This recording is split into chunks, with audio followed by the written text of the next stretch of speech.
1 million in our model is in 2031. Okay. But because things happen faster in Bitcoin, like we've had nation states attack Bitcoin, we've had nation states adopt Bitcoin, we have massive institutional and corporate adoption to this point.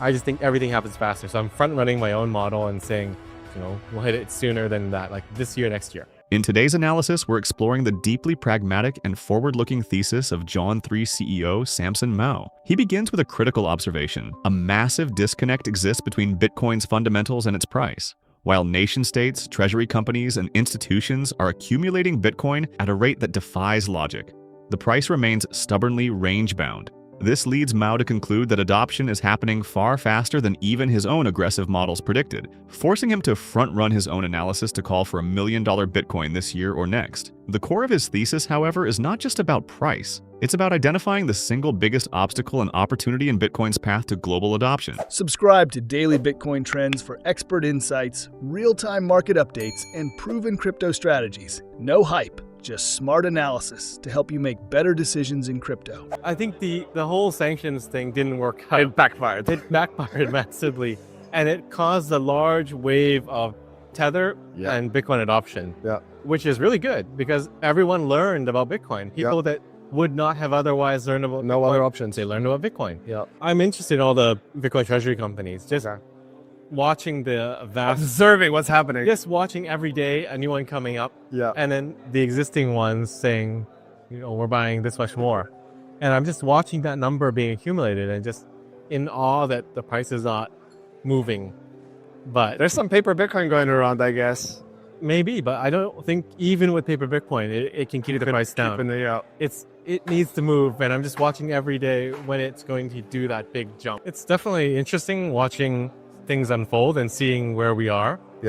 And I just feel I'm not bullish enough because things just keep happening faster and faster, far faster than I predict them to be.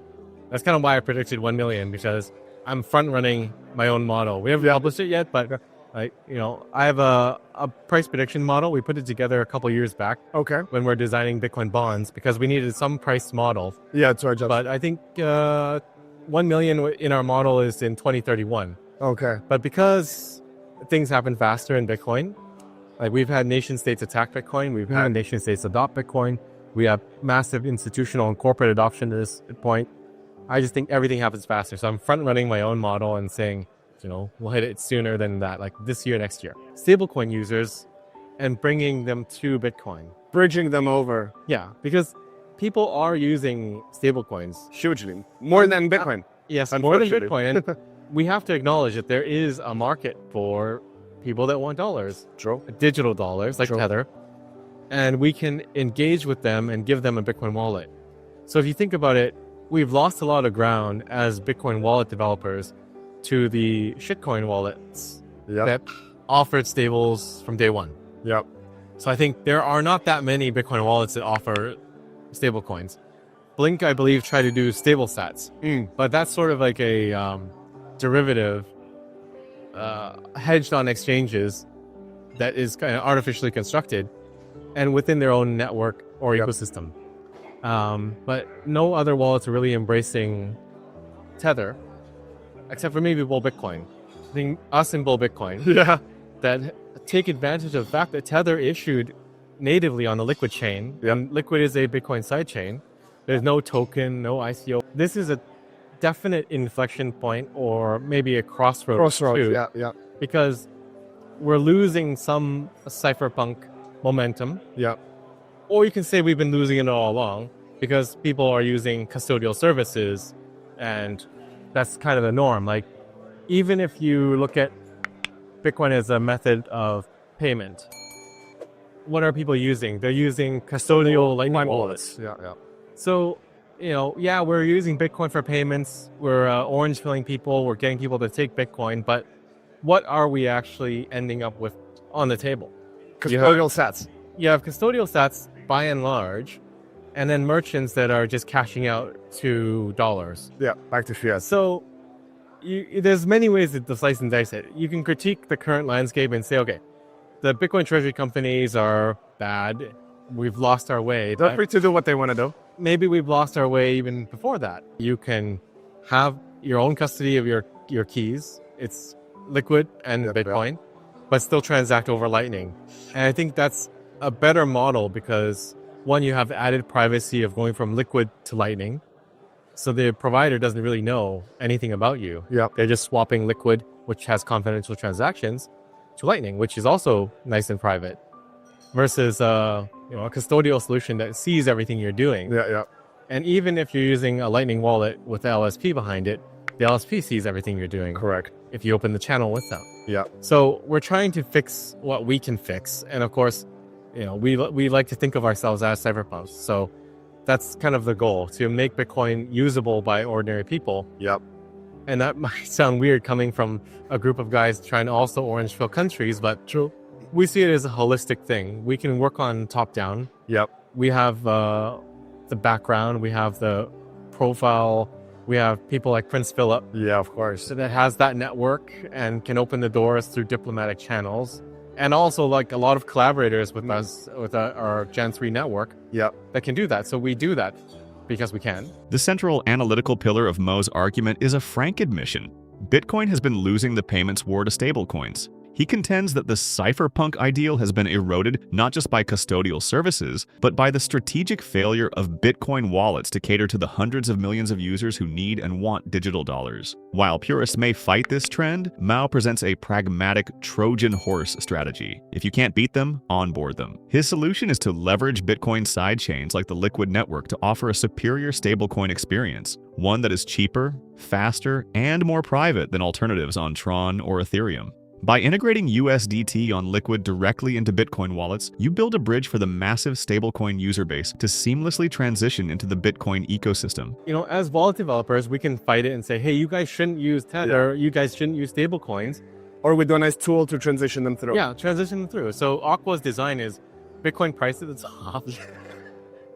We start with priorities. Yeah, savings and then spending in layer 2s and stables. Yeah. So we're trying to bridge the gap and get some 400 odd million people that are familiar with and use stables into Bitcoin.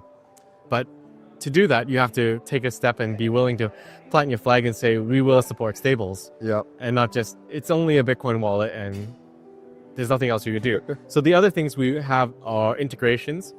We try to integrate other stable coins like local to different regions, like DPIX in Brazil, Mexis in Mexico, and these are all in Liquid too. Okay. So we're incentivizing. You're never leaving the Liquid network, basically. From that side chain, you just go into on-chain, back to...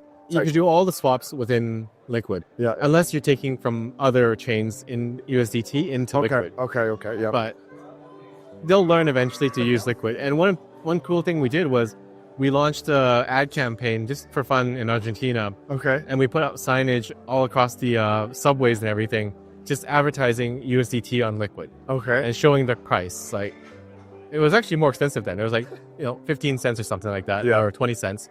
And then Tron was like $1. Now it's $2 to transact. Yeah. And Ethereum was like $8. And we just plastered that up all over the subway system. And Argentina is our biggest market, maybe because of the ad campaign.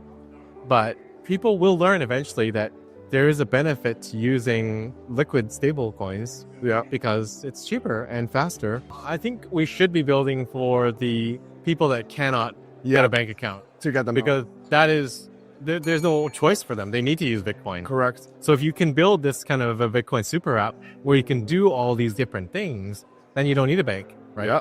So you can be a guy that's unbanked in Argentina, get a Dolphin card, top it up, do your spending, buy a web domain on GoDaddy and spin up an Amazon server and build a business. That's a big game changer for people, and that might lift them out of poverty. And it's not just about Bitcoin, it's lifting them out of poverty and giving them opportunity, which I think is the biggest gift that we as Bitcoiners can give to the world. I think we have to build something that people will use. So our focus is on integrations. Like, we'll integrate other places to buy Bitcoin. We'll integrate different providers like Bolts. I think our USDT swaps are all done with SideShift and Changely. And we'll add local ways to pay different things. Like, we want to integrate locally in different regions. Like Pix in Brazil. And I think maybe one day we'll have like SimPay, like Bull Bitcoin has in Costa Rica. But looking for local things that people want to use. So it's not just saying use a Bitcoin wallet and take Bitcoin, but showing them that you can use Bitcoin with anything. You're not trapped in Bitcoin at any point.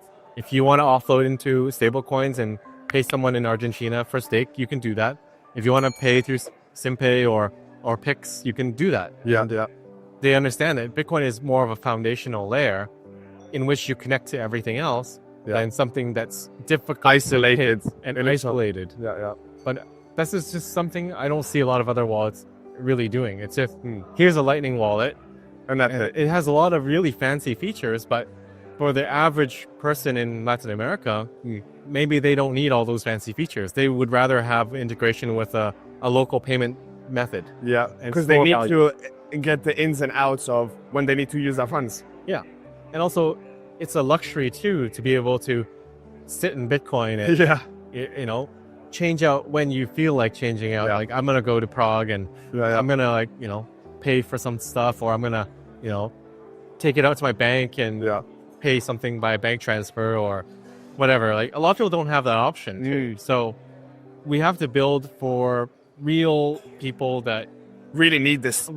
but don't have the luxury to sit in Bitcoin indefinitely. Ultimately, Mao's grand vision extends far beyond asset prices. It is a mission to build a true parallel financial system for those who need it most. The goal is to create a Bitcoin super app that integrates not only stablecoins but also local payment rails like Brazil's Pix, transforming Bitcoin from an isolated sovereign asset into the foundational layer upon which a new open economy can be built. This isn't for the luxury hodler in a developed nation. It's for the unbanked individual in Argentina who needs a non-custodial way to save, spend, and build a business without ever needing a traditional bank. Mao's strategy is a masterclass in looking past ideology to build the tools that real people need, providing opportunity and lifting people out of poverty, the biggest gift Bitcoiners can give the world.